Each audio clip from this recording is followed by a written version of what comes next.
सुंदर होता है मन अति सुंदर।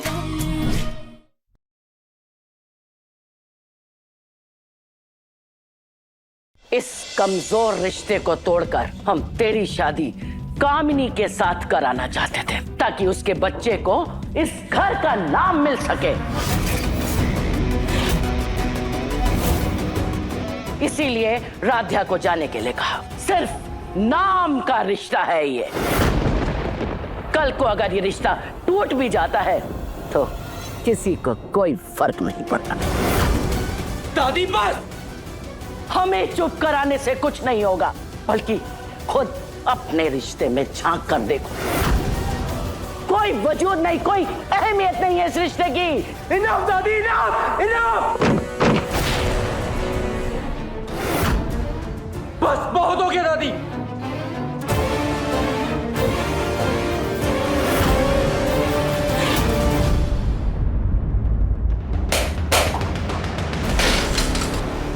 सिर्फ नाम का रिश्ता है ये। कल को अगर ये रिश्ता टूट भी जाता है तो किसी को कोई फर्क नहीं पड़ता।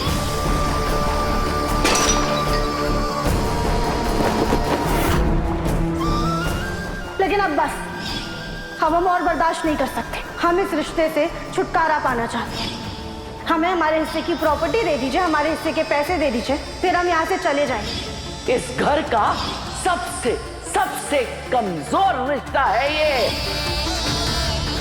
क्यों क्यों प्रथम, क्यों तू ये समझ नहीं पाया कि राधा जो कुछ भी कर रही है वो सब एक नाटक है?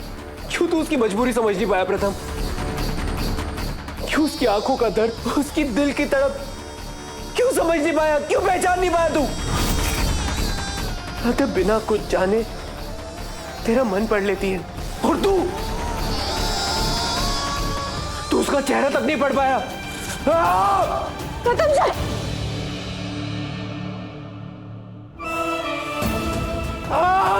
प्रथम जी, ये क्या कर रहे हैं आप अपने आप को ऐसे चोट क्यों पहुंचा रहे हैं? क्योंकि राधा, मैं इसी लायक हूं। मैं नीचे मां पर चिल्लाया, मैंने दादी को कितना कुछ सुनाया राधा, लेकिन सच तो यह है कि अपने इस रिश्ते के साथ सबसे ज्यादा गलत मैंने किया है। और सबसे ज्यादा गलत मैंने क्या किया पता है? कि मैंने लोगों को अपने रिश्ते के साथ गलत करने दिया कि लोग इसकी नींव हिला सके। और इनफैक्ट नींव हिल भी गई राधा। तुम मुझे डिवोर्स देने वाली थी, मुझे डिवोर्स देकर तुम हमेशा हमेशा के लिए छोड़ के जाने वाली थी राधा। दादी बिल्कुल सही कहती है ना राधा, हमारे रिश्ते में विश्वास है ही नहीं। लेकिन प्रथम, हमें आप पे पूरा विश्वास है। पर मेरे विश्वास का क्या राधा? मेरा विश्वास तो टूट गया ना, और मैं इडियट की तरह ये मान गया कि तुमने मुझसे पैसों के लिए शादी की है, कि तुम अपना हक लेकर बस यहां से जाना चाहती हो। कमी तो मुझ में है राधा, क्योंकि मैं ही अपने रिश्ते को उस मुकाम तक नहीं ले पाया कि लोगों को उसमें कुछ नजर आए। नहीं, गलती हमारी भी। पति पत्नी के रिश्ते में कभी भी कोई राज नहीं होना चाहिए, लेकिन फिर भी हमने आपसे इतनी बड़ी बात छुपाई। राधा, इसमें भी गलती ना मेरी ही है। राधा, मैंने कभी तुम्हें वो जगह ही नहीं दी कि तुम खुलकर अपने दिल की बात मुझसे कह सको, अपनी मुश्किलें मुझसे शेयर कर सको। इसलिए तुमने चुप रहकर यहां से जाने का फैसला लिया। राधा, दुनिया वालों के लिए तो हम पति पत्नी हैं, शादीशुदा है, लेकिन इन चार दीवारी में मैं कभी तुम्हें पत्नी होने का दर्जा ही नहीं दे पाया, कभी वो हैसियत नहीं दे पाया राधा।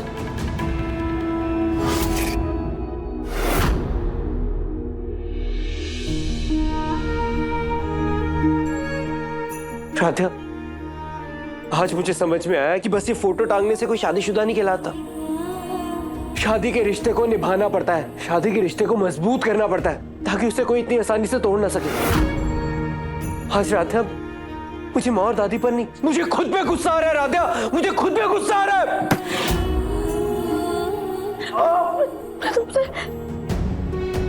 प्रथम सर, आप पता क्या कर रहे हैं? आप प्लीज शांत हो जाइए ना। राधा, हमारे रिश्ते सच में इतना कमजोर है कि मैं आज तक तुम्हारा भरोसा नहीं जीत पाया। नहीं प्रथम सर, ऐसा नहीं है। प्रथम सर, अच्छा कितने महीने हो गए हमारी शादी को, और आज तक तुम मुझे प्रथम सर ही कहती हो, और मैंने भी तुम्हें आज तक प्रथम सर कहने से मना नहीं किया। कभी ये नहीं कहा कि मुझे सर मत बुलाया करो। अच्छा ऐसा लगता है जैसे हमारे बीच में ना कोई कॉन्ट्रैक्ट है, कोई ऑफिशियल रिश्ता है। ऑब्वियसली ऑफिस के लोगों को तुम अपनी दिल की बात थोड़ी बताते हो, पर्सनल बातें थोड़ी बताई जाती हैं, इसीलिए तुम चुपचाप ये रिश्ता तोड़ के जा रही थी।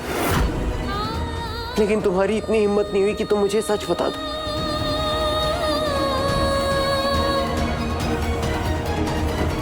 मैं तुम्हें कभी ना अपनापन नहीं दे पाया, वो भरोसा, वो प्यार।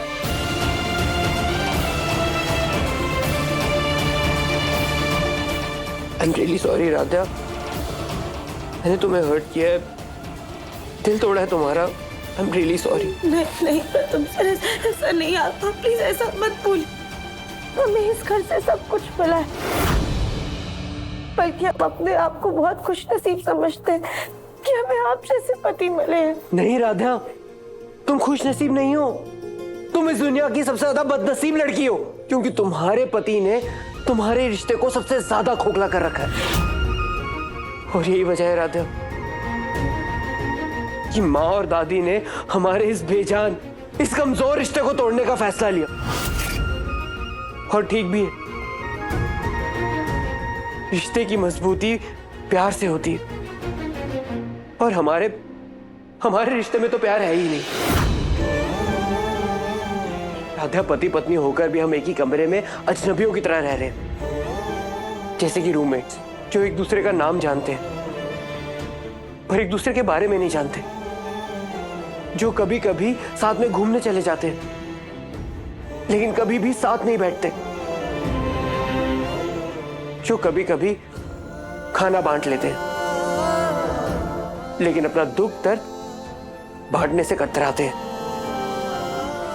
उसको अपना समझने में हिचकिचाते हैं। प्रथम सर, साथ रहते रहते रूममेट्स भी अच्छे दोस्त बन जाते हैं, और धीरे धीरे हम भी अच्छे दोस्त बन रहे। हम मानते हैं कि हमारी दोस्ती उतनी गहरी नहीं है कि हम अपनी दिल की हर बात आपसे कह सके। वही तो राधा, इतने महीनों बाद भी मैं तुम्हारा विश्वास नहीं जीत पाया, तुम्हें अपनी पत्नी का दर्जा नहीं दे पाया। इससे तो अच्छा है कि हम रूममेट्स की तरह ही रहे। तो मेरी परवाह करने की जरूरत नहीं, मेरी कोई मदद करने की जरूरत नहीं, मुझसे हमदर्दी करने की जरूरत नहीं, और मैं भी तुम्हारी कोई मदद नहीं करूंगा, ना ही हमदर्दी दिखाऊंगा। जैसे हम पहले रहते थे, जैसे हम पहले अलग अलग सोते थे, आज के बाद हम वैसे ही सोएंगे। राधा, तुम अपने दिल की बात तो शेयर कर नहीं पाती, बिस्तर क्या ही शेयर करेंगे हम। आज मुझे समझ में आया कि तुम्हें कितना अनकंफर्टेबल लगता होगा। नहीं नहीं नहीं प्रथम सर, आप प्लीज ऐसा मत बोलिए, अपना गुस्सा थूक दीजिए। राधा, मैं गुस्सा नहीं हूँ, मैं बस हर्ट हूँ। अब मुझे इस बारे में और कोई भी बहस नहीं करनी है। हम आज से अजनबियों की तरह रहेंगे, बस।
मुझे लगा था कि हमारे रिश्ते का धागा मजबूत हो रहा है, लेकिन ये तो कच्चे धागे की चित्र है, किसी के झटका देने से ही टूट जाए। तुम्हें अपनी पत्नी का दर्जा नहीं दे पाया, इससे तो अच्छा है कि हम रूममेट्स की तरह ही रहे। राधा, तो अपने दिल की बात तो शेयर कर नहीं पाती, इस तरह क्या शेयर करेंगे हम?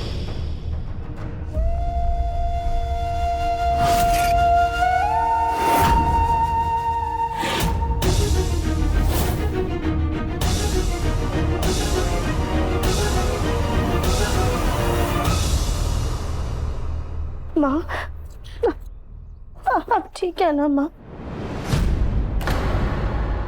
क्या जरूरत थी राधिया, क्या जरूरत थी दरवाजा खोलकर एकता को कामिनी और अहम का सच दिखाने की?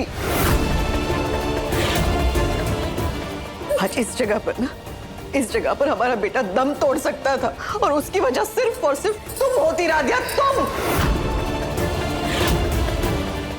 अगर हमारे बेटे का घर टूटा या उसकी जान पर कोई भी बात आई तो हम तुम्हें कभी माफ नहीं करेंगे राधिया, कभी नहीं।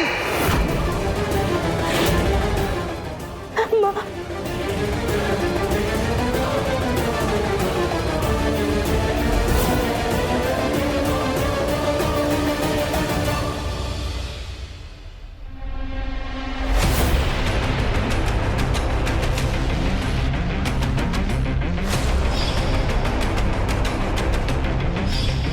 खुदकुशी करने वाला इंसान ऊपर से नीचे जमीन की ओर कूदता है, जिसकी वजह से उसका चेहरा जमीन पर होता है, वो पेट के बल गिरता है। लेकिन भैया के साथ तो उल्टा हुआ है, वो पेट के नहीं बल्कि पीठ के बल गिरे थे। पर खुदकुशी में ये कैसे मुमकिन है?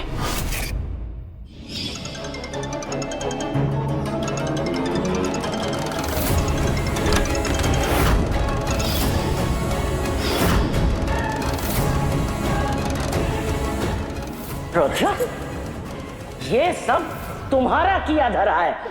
हमने तो स्टोर की कुंडी को हाथ भी नहीं लगाया था, तो हमारे हाथ का मसाला कुंडी पर कैसे लगा? बहुत उलझी हुई गुत्थी है ये, लेकिन हम इसे सुलझा कर ही रहेंगे।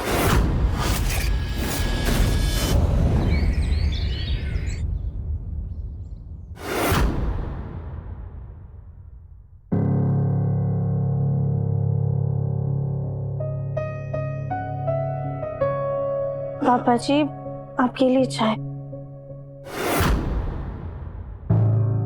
नहीं बेटा, चाय नहीं चाहिए।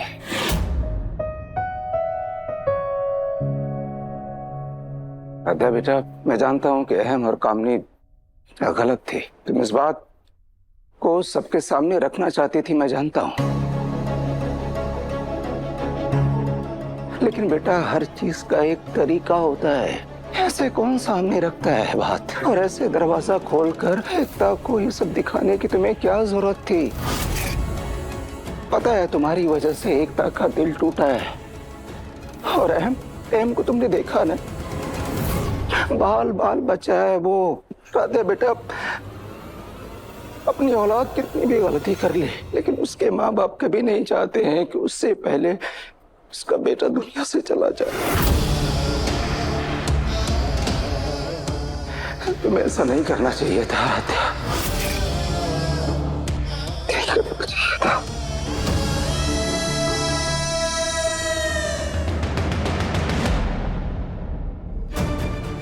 सबको ऐसा लग रहा है कि हमारी गलती है। अब सबको कैसे यकीन दिलाए कि वो दरवाजा हमने नहीं खोला था?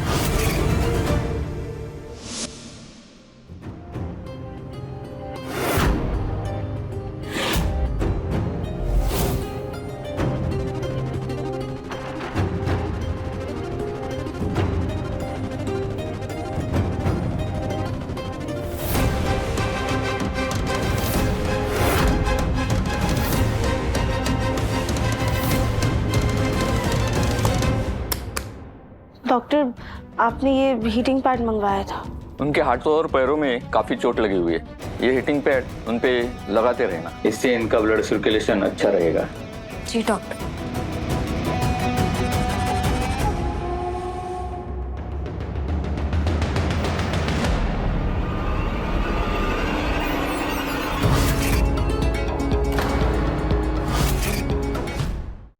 भैया के हाथ में बालों का गुच्छा। शायद ये बाल कहीं उलझे हुए रहेंगे, गिरते वक्त उनके हाथ में आए होंगे।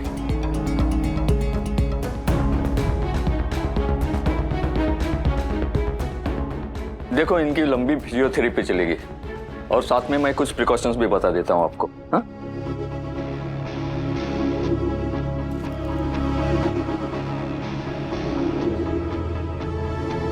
किसी भी खुदकुशी करने वाले इंसान के हाथों में बालों का गुच्छा कैसे आ सकता है?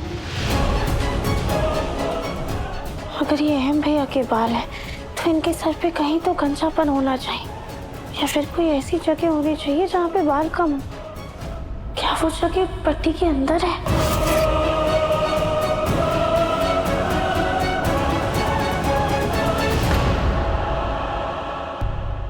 अहम की आज ये हालत सिर्फ तुम्हारी वजह से हुई है।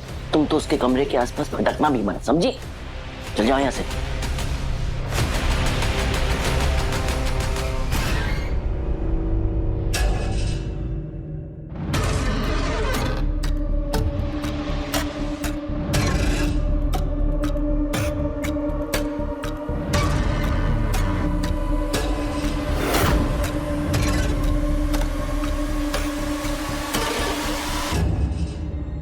ये तो किसी तेल की खुशबू है, लेकिन एकता भाभी ने हमें बताया था कि अहम भैया को खुशबू वाला तेल बिल्कुल भी पसंद नहीं है। और ये महक जानी पहचानी सी लग रही है। ऐसा लग रहा है जैसे ये खुशबू कहीं तो सूंघी है हमने, पर याद नहीं आ रहा है। ये इतने लंबे बाल, ये अहम भैया के तो नहीं हो सकते। इन्हें देखने से तो ऐसा लग रहा है जैसे ये किसी औरत के बाल हैं।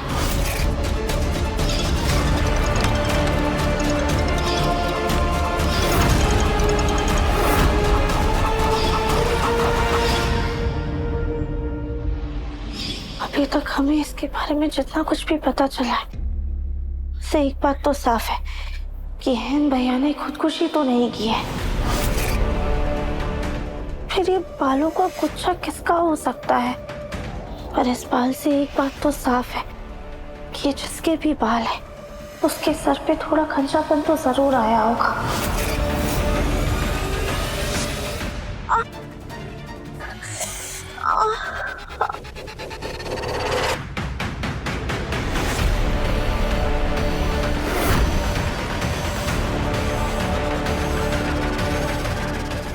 अगर किसी ने ये देख लिया तो बहुत गड़बड़ हो जाएगी।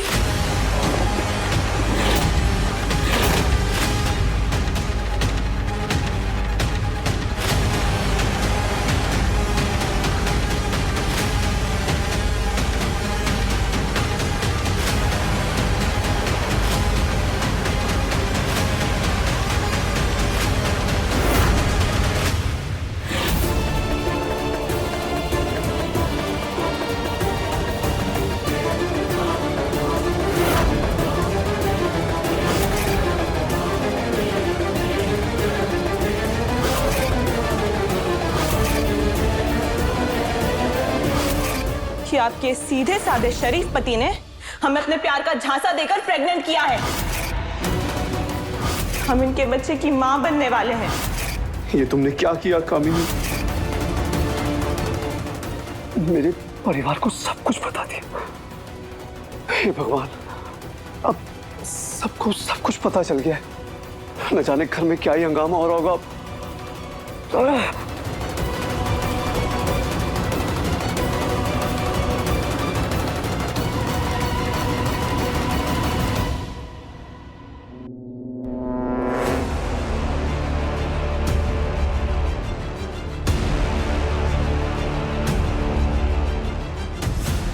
ये क्या किया तुमने? क्या किया? तो आखिर आपको होश आ ही गया। मेरे आम पन्ना में क्या मिलाया था तुमने? और तुमने मेरे परिवार को सब सच बताया?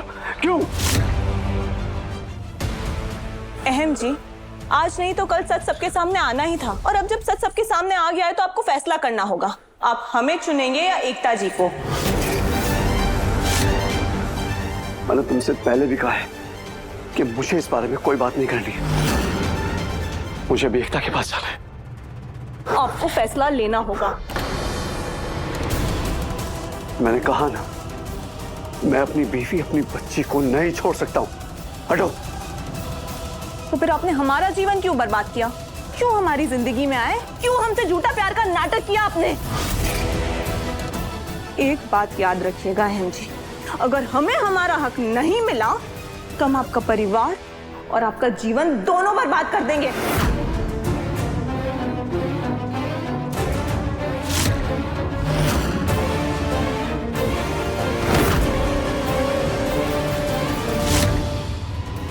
किसी को पता नहीं चलना चाहिए कि उस वक्त हम अहम जी के साथ थे, वरना ये लोग तो हमें घर से ही निकाल देंगे और हमारे बच्चे को उसका हक भी नहीं मिलेगा। कामिनी,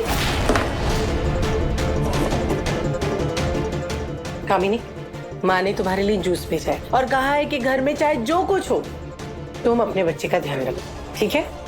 लो।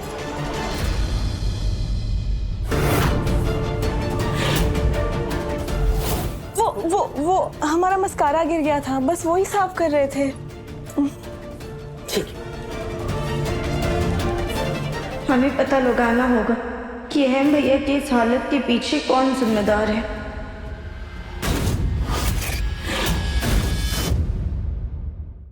अब अगर अहम जी का साथ नहीं तो उनका हक ही सही। इस बच्चे के नाटक का बहाना लेकर हम अपना हक लेकर ही रहेंगे। अब हमें कोई अच्छा सा नकली पेट भी मंगवाना पड़ेगा, वरना कहीं घर वालों को हम पे शक ना हो जाए कि हम गर्भवती नहीं है।